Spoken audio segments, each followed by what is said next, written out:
Hello, my beauties. I hope that you are doing well.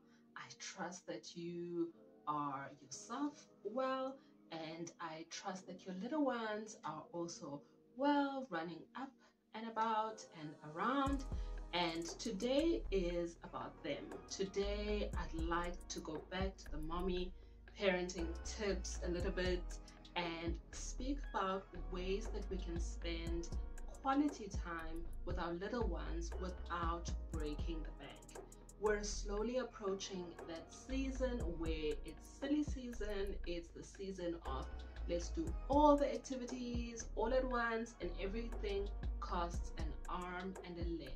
But I'm here to assure you that there is a way to spend quality time, make your kids feel loved, make them feel appreciated, make them feel special, and also make them feel like you are spending a lot of time with them. So let's get right to it. Today, well, let me just grab a drink.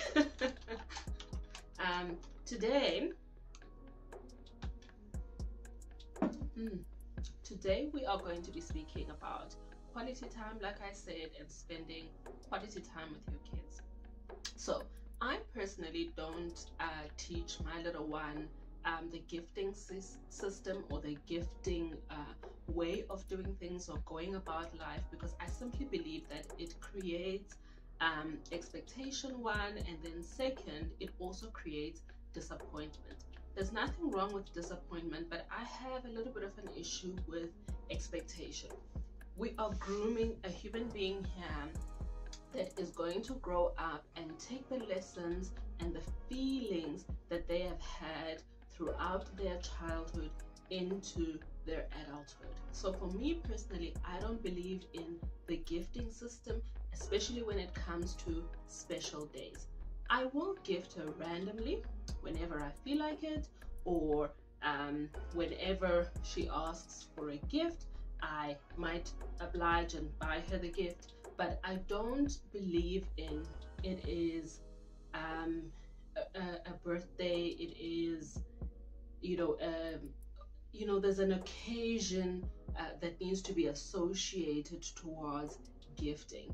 For me personally, I've just found it to be a room that is open to a lot of disappointment, because naturally as human beings, we are engineered, to expect and to think of the best of people and expect the best and.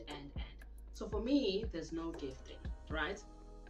So this comes back to quality time. So I believe that quality time, going back to the gifting, shouldn't be monetary. It doesn't need to be monetary. It doesn't have to be monetary.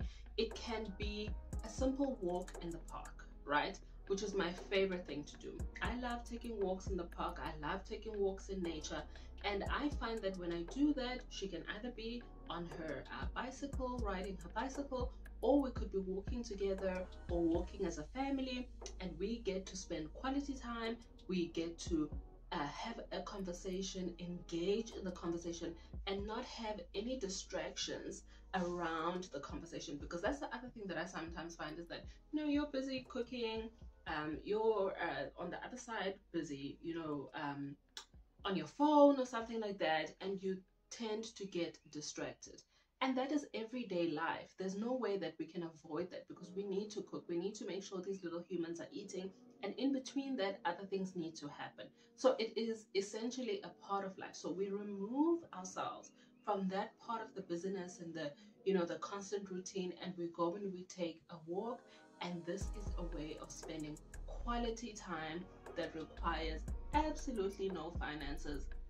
I'm sure close to you, wherever it is that you live, there is a park that is, free and open to the public that you can safely walk at. If there isn't, I'm sure that there is one that is a drive nearby, or a bus train away, or a bus train, a bus or a train away from, from where you stay. Then the other way that I like, so I'll keep referring to my notes because I made notes. I didn't want to forget anything. Then the other one is water parks. We're fortunate in where I am in South Africa that we've got water parks that we can go to that are free to the public or open to the public, that kids can go to and have fun.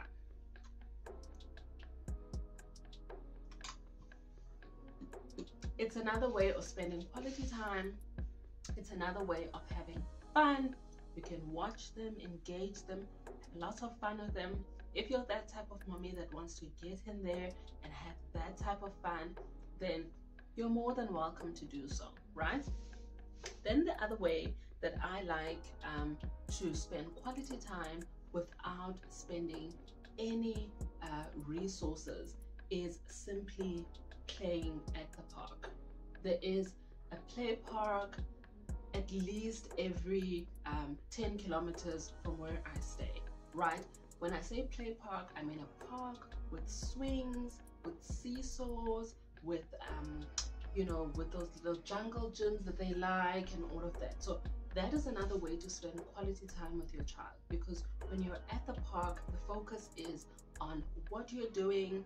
The focus is on you know, pushing them on the swing or helping them up the jungle gym or watching them up the jungle gym, helping them on the seesaw, you know, take a ball with you, kick a ball around, because there's usually some open space at parks. You can kick a ball around, you know, you can play you know, egg spoon, something like that, something that's fun, something that requires minimal you know, finances, effort. So it's about spending quality time, because there you have to be in it, you have to be focused, you have to, you know, you can't be anywhere else. And that's what I mean by quality time, is not being anywhere else but present in that moment, and present with your child, present with your family, present with your kids if you've got more than one, and simply giving them the attention that, because of the lives that we live, we simply cannot do it on a daily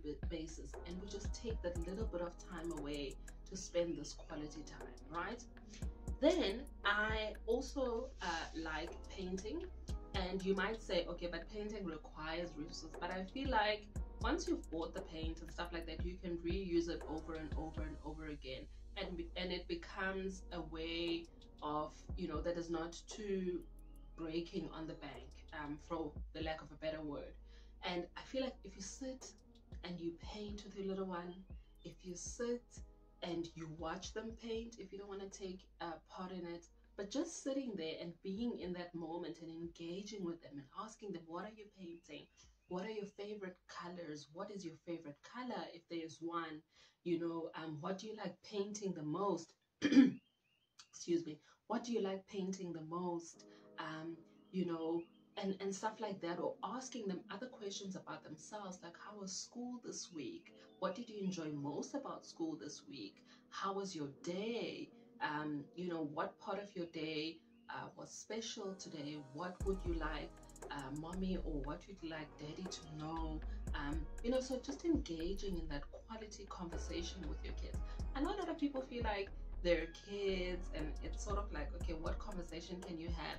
But literally, even if the answer, and I think I've made a video about this before, even if an answer changes every single week, or it changes from minute to minute, or it changes from hour to hour, however long you're spending in between the conversation, or however often you're asking the conversation, asking the question in the conversation, it doesn't matter. It's how they feel in that moment, and that question will become consistent at some point. But it would be amazing to, you know, to be able to track the difference and the growth and all of that. And I sometimes like to say to my little one, but what happened to the color green? If the color green was her favorite color like a week ago, like what happened to the color green? And then she'll explain to me, oh no, you know, I like purple now because, you know, I've got a lot of purple clothes in my closet, or I like the color purple now because mommy is always wearing purple lipstick, just to find the justification of why this new color is their favorite to them. And you'd be so intrigued at the answers that you get, that these little humans really do think, you know, and they really do, you know, comprehend what is around them quite often. And that that decision of that change of color didn't just come about. That's what I love discovering, is that it didn't just come about. It's got a justification, and it might not be as solid as speaking to like an 18-year-old or a person of your same peer, but the justification, and them building that justification, and them building in themselves, the ability to be able to conversate and justify answers and engage in conversations and have a back and forth. It's also a lesson in it, in between that, that one moment that you're spending with them of painting, and they're using their creativeness and their creative side. They're also learning to engage in conversation, to justify their answers, to have a back and forth, engaging conversation. So I love that. Like, you can tell, like, I really, really love it. I love seeing it. I love watching it. I love being around it.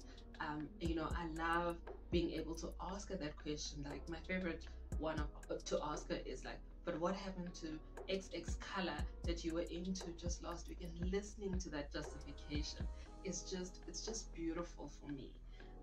Then the other one is card games. I feel like, that is, it's ancient. It's really, really ancient. Sitting around a table, sitting on the floor, sitting outside, sitting on the grass and playing, a game of cards, or playing other indigenous types of games, because there are quite a number that are out there, like Diketo, which is indigenous to to the African region and to South Africa. Playing Diketo, or playing what do they call it now? Playing is it hula hoop? Playing hula hoop, yes, the hula hoop, that is also a way. And also playing I'm making the gesture, but the word simply has just left my mind right now. But playing those types of games, skipping rope, that's the word I'm looking for. Playing skipping rope. And also, we've got one that is called Igusha here in Africa and South Africa, and it's simply taking like a stocking and making it into like a long round piece, and then you jump and skip in between it and make patterns and all of that type of stuff. So those types of things. And also hopscotch. Hopscotch is unanimous. Anywhere you go in the world, everybody knows how to play hopscotch. And if you don't have a yard, I'm sure you could go and draw it out on a safe road or something like that, or on a sidewalk. It's just the things, those types of, just remember what you enjoyed doing in your childhood, and what made you feel like this is quality time that I'm spending with either friends or with a parent or with parents, and try and recreate that for your children. I know this world is getting busy. We have a lot on our plates as parents. Like, I'm also on that boat as well, where there's a lot. Like, my little one is in kindergarten, or creche as they call it in South Africa, but I've got so much to do with her afterwards. Like, she's learning ABCs now, she's learning numbers. There's so much, and then as well, I've got a lot on my plate in terms of my professional work and all of that, and then creating these videos and all of that. But above all of that, I'm trying to find moments that my little one will remember, and I think we're blessed in the South African region, because we've got parks, we've got nature parks, that are free and open to the public, and even those that have a little bit of a fee to them. It's not that exorbitant, where you can go and walk around and watch animals, and walk amongst animals and see birds and all of that. So it's about finding ways to spend that quality time out of the business and out of the routine element of it, and just giving our kids those memories that they will hold on to forever. I know I've gone on a little bit, but it's a topic that I'm really passionate about. I have to say, it's a topic that I really, really love, and it is also something that I live out in my own life and that I do quite often. So I think that's why I'm a little bit passionate about it. So that's what I wanted to say, is that, mommy, you're doing the best. Daddy, you're doing the best. Parents, you're doing the best. you know, and I know everybody's asking of you so much, you know, and I just wanted to say that there are ways without feeling the pressure, because this world is a little bit pressurized in terms of price items and price, you know, excursions and stuff like that. But there are ways, you know, to find that quality time and to find those moments that are beautiful and that are family orientated, that are not bank breakers. Anyways, I will see you on the next video. Bye.